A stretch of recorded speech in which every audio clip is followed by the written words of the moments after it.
আসসালামু আলাইকুম। আমন্ত্রণ বাংলা ভিশন সংবাদে, সঙ্গে আছি বিপাশা মজুমদার। শুরুতে বিআরবি কেবলস সংবাদ শিরোনাম। ৭০,০০০ ভূমি ও গৃহহীন পরিবার বাড়ি পাচ্ছে আজ। কার্যক্রম উদ্বোধন করবেন প্রধানমন্ত্রী শেখ হাসিনা।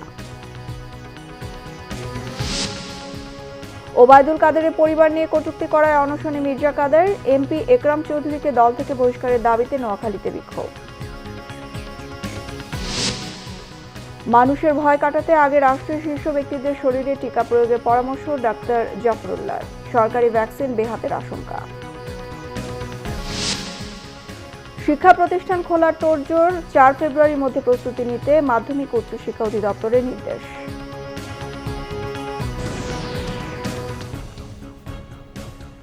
দেখছিলেন বিআরবি কেবলস সংবাদ শিরোনাম, এবার বিস্তারিত। ৭০,০০০ ভূমি ও গৃহহীন পরিবার জমি সহ বাড়ি পাচ্ছে আজ। মুজিব বর্ষে বাংলাদেশের একজন মানুষও গৃহহীন থাকবে না, প্রধানমন্ত্রীর এই অঙ্গীকার বাস্তবায়নের অংশ হিসেবে শুরু হচ্ছে এই কার্যক্রম। বাগেরহাটের উপকূলীয় এলাকার জলবায়ু উদ্বাস্তুদের মিলছে স্থায়ী ঠিকানা। ভূমিহীনরা পাচ্ছেন ৪৩৩টি ঘর।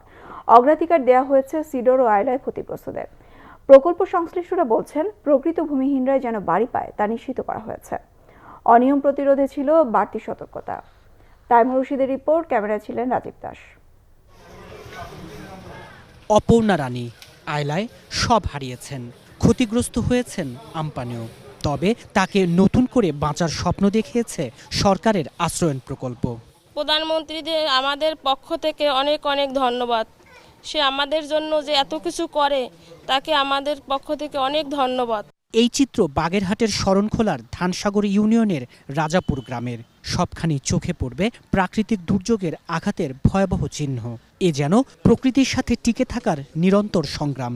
এই পরিস্থিতিতে মাথার উপর একটা ছাদ যেন বিশাল পাওয়া। কুড়ে ঘরের ভিতরে ছিলাম, সে আমাকে আজ বড় রকমের স্বপ্ন দেখাইছে। খুবই কষ্টে ছিলাম, আর এখন এই ঘর পেয়ে খুবই খুশি হয়েছি। ছেলেটা ভবিষ্যতে এই জায়গায় থাকতে পারবে, কেউ আর সরাইতে পারবে না। মাননীয় প্রধানমন্ত্রী যে এই ঘূর্ণিঝড় সহনীয় যে ঘর উপহার আমাদেরকে দিয়েছে শরণখোলা উপজেলাবাসীকে, এজন্য আমরা চিরকৃতজ্ঞ। উপজেলা নির্বাহী কর্মকর্তা জানালেন, শুধু প্রাকৃতিক দুর্যোগপ্রবণ শরণখোলা উপজেলাতেই ২০০ জন ভূমি ও গৃহহীন পাচ্ছেন সেমি পাকা বাড়ি, সাথে ২% জমির মালিকানা। বললেন, খাস জমি উদ্ধারই বড় চ্যালেঞ্জ। প্রত্যেক উপকারভোগীর সাথে কথা বলেছি এবং তাদেরকে বলেছি যে এটা মাননীয় প্রধানমন্ত্রী জননেত্রী শেখ হাসিনার উপহারের কোনো মূল্য হয় না। আপনারা অবশ্যই এটা একেবারে বিনামূল্যে পাবেন, এবং কেউ যদি কোনো আর্থিক অনিয়মের কথা বলে বা কোনো দাবি করে, কোনোভাবে তাদেরকে কোনো ধরনের অর্থ দিবেন না। শনিবার গণভবন থেকে অনলাইনে ভিডিও কনফারেন্সে বাড়ি ও জমির দলিল হস্তান্তর কার্যক্রমের উদ্বোধন করবেন প্রধানমন্ত্রী শেখ হাসিনা। বাগেরহাটের যে ৯টি উপজেলায় এই আশ্রয়ণ প্রকল্পের আওতায় এ ধরনের বাড়ি তৈরি হচ্ছে, তার প্রায় অর্ধেকই এই শরণখোলা উপজেলায়। এর কারণ, সিডর, আইলা কিংবা যে কোনো সাইক্লোনে সবচেয়ে বেশি ক্ষতিগ্রস্ত হন এই এলাকার মানুষ। এমন বাস্তবতায় এমন মাথা গোঁজার ঠাঁই পেয়ে খুবই খুশি তারা। প্রত্যাশা, এই প্রকল্প যেন চলমান থাকে। তাইমুর রশিদ, বাংলা ভিশন, শরণখোলা, বাগেরহাট। ওবায়দুল কাদেরের পরিবার নিয়ে কটূক্তি করায় নোয়াখালী ৪ আসনের এমপি ও জেলা আওয়ামী লীগের সাধারণ সম্পাদক একরামুল করিম চৌধুরী বহিষ্কারের দাবিতে অনশন করছেন বসুরহাটের নবনির্বাচিত আলোচিত মেয়র মির্জা কাদের। একরাম চৌধুরীকে বহিষ্কার না করা পর্যন্ত অবস্থান কর্মসূচি অব্যাহত থাকবে বলে জানিয়েছেন তিনি। এ নিয়ে উত্তাল বসুরহাট। শুক্রবার দিনভর চলে বিক্ষোভ মিছিল।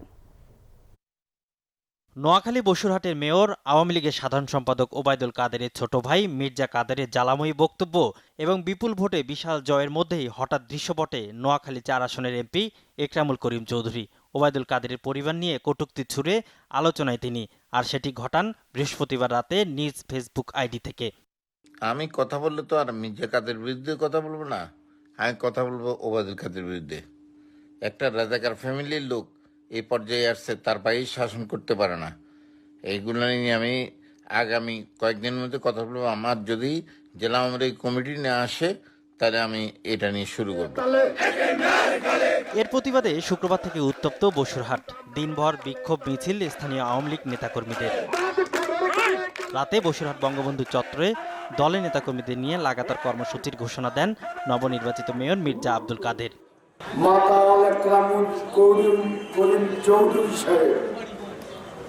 শুধু গতকাল রাত্রে নয়, এর আগেও বারবার আপনাদের প্রিয় নেতা ওবায়দুল কাদের সাহেবকে মদ খেয়ে গালিগালাজ সহ বিভিন্ন অশালীন উক্তি ওনার সম্পর্কে বলেছে। আসলে কষ্ট লাগে, যদি সেগুলোর বিরুদ্ধে ব্যবস্থা নেওয়া হতো আজকে সাহস পেত না। আওয়ামী লীগ থেকে একরাম চৌধুরীকে বহিষ্কার না করা পর্যন্ত এই অবস্থান চলবে বলে ঘোষণা দিয়েছেন তিনি। সৈয়দ আব্দুল মুহিত, বাংলা ভিশন। সরকারি টিকা শেষ হওয়ার আগে বেসরকারি টিকা আনলে সরকারিভাবে আনা টিকাও বেহাত হয়ে বাজারে বিক্রি করা হতে পারে। গতকাল শুক্রবার গণস্বাস্থ্য কেন্দ্র আয়োজিত এক আলোচনা সভায় আশঙ্কা প্রকাশ করেন বিশিষ্টজনেরা। টিকা দেয়া নিয়ে জনমনে তৈরি হওয়া ভীতি কাটাতে শীর্ষ ব্যক্তিদের আগে টিকা দেওয়ার পরামর্শ দেন গণস্বাস্থ্য কেন্দ্রের প্রতিষ্ঠাতা ডাক্তার জাফরুল্লাহ চৌধুরী।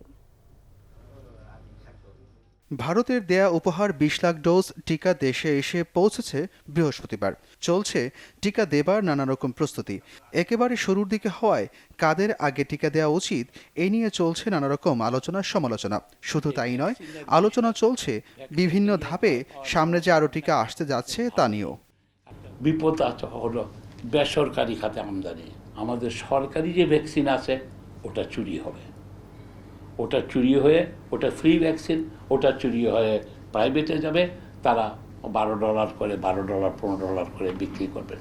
যতদিন পর্যন্ত সরকারি ভ্যাকসিনটা দেওয়া শেষ না হবে ততদিন কোনো প্রাইভেট খাতে ভ্যাকসিন আমদানি করতে দেওয়া উচিত হবে না। এটা ভুল কাজ হবে। জনগণকে আস্থা অর্জনের জন্য আমি প্রস্তাব করছি মাননীয় প্রধানমন্ত্রী টেলিভিশন ক্যামেরায় আপনাদের সামনে উনি পয়লা ভ্যাকসিনটা নেবেন।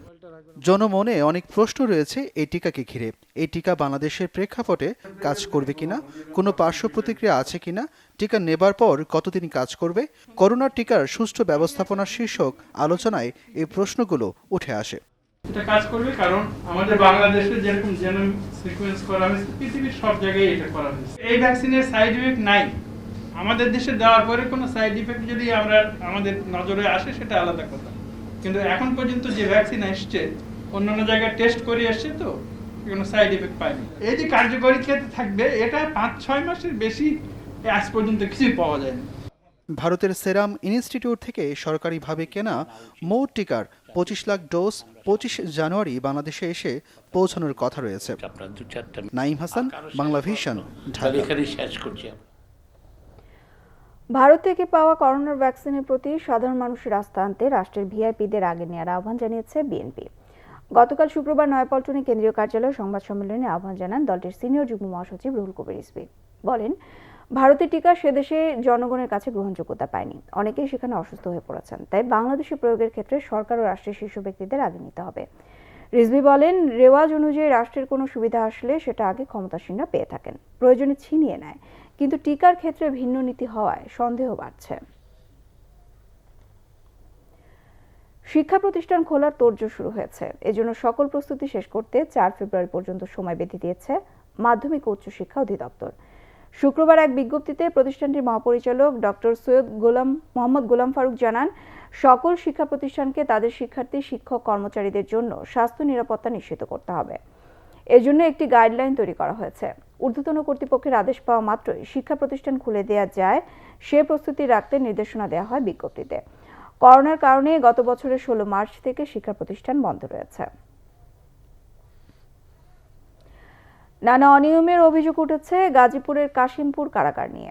আটক বন্দীদের সুরক্ষার কথা বিবেচনা করে করোনাকালীন সময়ে সেখানে কয়েদিদের সাথে দেখা করার বিষয়টি বন্ধের নির্দেশ দিয়েছিলেন কারা কর্তৃপক্ষ। কিন্তু এই আদেশ অমান্য করে কারাগারে হলমার্ক কেলেঙ্কারি সাজাপ্রাপ্ত বন্দী তুষারের সাথে দেখা করেছে এক নারী সহ 3 জন। এ ঘটনায় প্রত্যাহার করা হয়েছে ডেপুটি জেলার গোলাম সাকলান সহ 3 জনকে। গাজীপুর থেকে মোহাম্মদ ফারুকের রিপোর্টে বিস্তারিত। গাজীপুরের কাশিমপুর কেন্দ্রীয় কারাগার 1-এ আটক হলমার্ক কেলেঙ্কারি তুষারের সাথে 6 জানুয়ারি দেখা করেন তার স্ত্রী। ওই সিসিটিভি ফুটেজে দেখা যায় 12টা 56 মিনিটে তুষারের স্ত্রী কারাগারে ঢোকার পর 1টা 4 মিনিটে তুষার তার স্ত্রীর সাথে সাক্ষাৎ করতে একটি কক্ষে যায়। 1টা 15 মিনিটে জেল সুপার কারাগার থেকে বের হয়ে যান। এরপর তুষার ওই কক্ষে ওই নারীকে নিয়ে প্রায় ঘণ্টাখানেক অতিবাহিত করেন। তবে এ বিষয়ে জেল সুপারের সাথে একাধিকবার কথা বলার চেষ্টা করলেও যোগাযোগ করা যায়নি। এ ঘটনায় গাজীপুরের অতিরিক্ত জেলা নির্বাহী ম্যাজিস্ট্রেট আবুল কালামকে প্রধান করে 3 সদস্যের একটি তদন্ত কমিটি গঠন করা হয়েছে। কমিটি এরই মধ্যে সাক্ষাতের বিষয়টি সত্যতা পেয়েছে বলে জানিয়েছেন জেলা প্রশাসক। অতিরিক্ত জেলা ম্যাজিস্ট্রেটকে প্রধান করে তিনি ইতিমধ্যে তদন্ত করেছেন, প্রতিবেদন হয়তো আমাদের কাছে দেবেন, দিলে আমরা প্রকৃত সত্যটি বুঝতে পারবো, আমরা ঊর্ধ্বতন কর্তৃপক্ষকে বিষয়টি অবহিত করব। আইন অমান্য করে সাক্ষাতের বিষয়টিকে মানবাধিকার লঙ্ঘন ও শাস্তিযোগ্য অপরাধ বলে দাবি মানবাধিকার কর্মীদের। গত বছরের মার্চ মাস থেকেই বাংলাদেশ সহ দেশের বিভিন্ন আনাচে কানাচে বিশ্বের বিভিন্ন জায়গায় করোনা শুরু হয়ে গেছেন। কারাগারগুলোতে দেখা সাক্ষাৎ টোটালি বন্ধ। বাংলাদেশ সরকারের স্বরাষ্ট্রমন্ত্রীর নির্দেশক্রমে এবং বাংলাদেশের আইন মন্ত্রণালয়, বিচার মন্ত্রণালয়ের নির্দেশক্রমে এই দেখা সাক্ষাৎ হওয়ার পরে দেখা যাচ্ছে যে কেউ থেকে যদি করোনা সংক্রমণ হয়ে থাকে তাহলে এই করোনা সংক্রমণ কারাগারের ভিতরে যাবে। শুধু বন্দীদের সাক্ষাৎ নয়, মাদক সরবরাহ সহ নানা অনিয়মের অভিযোগ রয়েছে কাশিমপুর কারাগারের কর্মকর্তাদের বিরুদ্ধে। যমুনা 3 ওয়ার্ডে ছিল, এটার ভিতরে আমি ছিলাম। ওইটার ভিতরে দেখা যাচ্ছে দুধবান মুক্ত ওয়ার্ড ছিল, ওকে নামাজি ওয়ার্ড ছিল। তো ওইটা ভাঙ্গিয়া কি করলো, এখানে মাদক চলতে আছে। 3টা ওয়ার্ড চলতে আছে কাশিমপুর 1 নম্বর কারাগারে। এরই মধ্যে এ ঘটনায় ডেপুটি জেল সুপার গোলাম সাকলাইন সহ 3 জনকে প্রত্যাহার করা হয়েছে। Bangla vision news desk. আইনের তোয়াক্কা করছেন না লালমনিরহাটের ইটভাটা মালিকরা।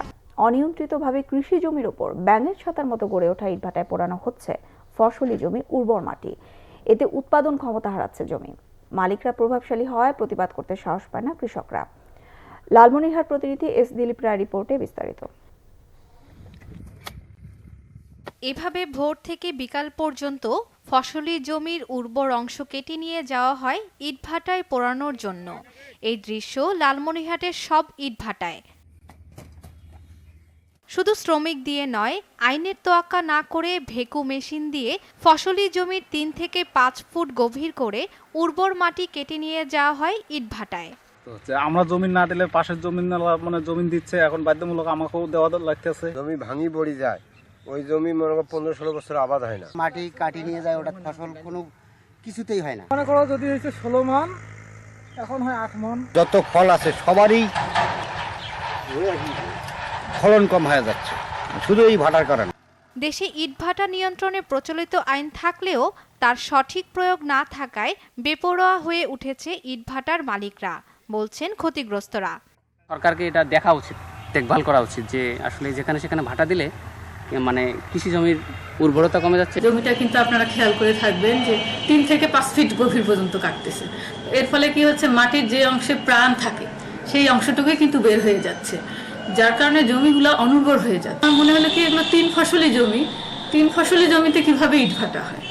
যদিও ভ্রাম্যমাণ আদালত পরিচালনার মাধ্যমে ব্যবস্থা নেওয়া হচ্ছে বলে জানিয়েছেন জেলা প্রশাসক।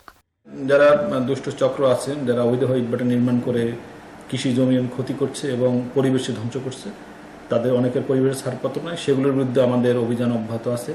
ইতিমধ্যে বেশ কয়েকটি অভিযান পরিচালিত হয়েছে এবং টপ সয়েল যে নিরাশ ছিল সেগুলোর ট্রলি আটক করা হয়েছে। লালমনিরহাটে 48টি ইটভাটার মধ্যে 27টি ইটভাটা অবৈধ, যা গড়ে উঠেছে কৃষি জমির উপর। দ্রুত এর অবসান চান কৃষকরা। Bangla vision news desk. নারায়ণগঞ্জের রূপগঞ্জে আগুনে পুড়ে একই পরিবারের 4 জনের মৃত্যু হয়েছে। বিদ্যুতের তার ছিঁড়ে অগ্নিকাণ্ড ঘটে। পুলিশ জানায়, শুক্রবার রাতে উপজেলার কুমারটেক এলাকায় এই ঘটনা ঘটে। নিহতরা হলেন মাসুম মিয়া, মিতা বেগম, রহমতুল্লাহ ও আব্দুল্লাহ। পরে ফায়ার সার্ভিসের 2টি ইউনিট আগুন নিয়ন্ত্রণে আনতে সক্ষম হয়। ঘটনাস্থলে 3 জনের মরদেহ পাওয়া যায়। পরে হাসপাতালে চিকিৎসাধীন অবস্থায় আরও 1 জনের মৃত্যু হয়। সংবাদ শেষ করব বিআরবি কেবলস শিরোনামগুলো আরেকবার। 70,000 ভূমি ও গৃহহীন পরিবার বাড়ি পাচ্ছে আজ। কার্যক্রমের উদ্বোধন করবেন প্রধানমন্ত্রী শেখ হাসিনা। ওবায়দুল কাদেরের পরিবার নিয়ে কটূক্তি করায় অনশনে মির্জা কাদের। এমপি একরাম চৌধুরীকে দল থেকে বহিষ্কারের দাবিতে নোয়াখালীতে বিক্ষোভ। মানুষের ভয় কাটাতে আগে রাষ্ট্রের শীর্ষ ব্যক্তিদের শরীরে টিকা প্রয়োগের পরামর্শ ডাক্তার জাফরুল্লাহ। সরকারি ভ্যাকসিন ব্যাহতের আশঙ্কা। শিক্ষা প্রতিষ্ঠান খোলার তোড়জোড়। 4 ফেব্রুয়ারির মধ্যে প্রস্তুতি নিতে মাধ্যমিক ও উচ্চ শিক্ষা অধিদপ্তরের নির্দেশ।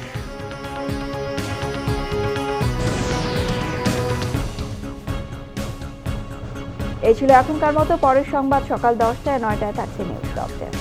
দেখার আমন্ত্রণ রইল। এছাড়া বাংলাভিশন সংবাদ ও সংবাদ সংশ্লিষ্ট অনুষ্ঠান দেখতে লগ ইন করুন facebook.com/বাংলাভিশনে। সাবস্ক্রাইব করুন youtube.com/বাংলাভিশন নিউজ। সঙ্গে থাকার ধন্যবাদ।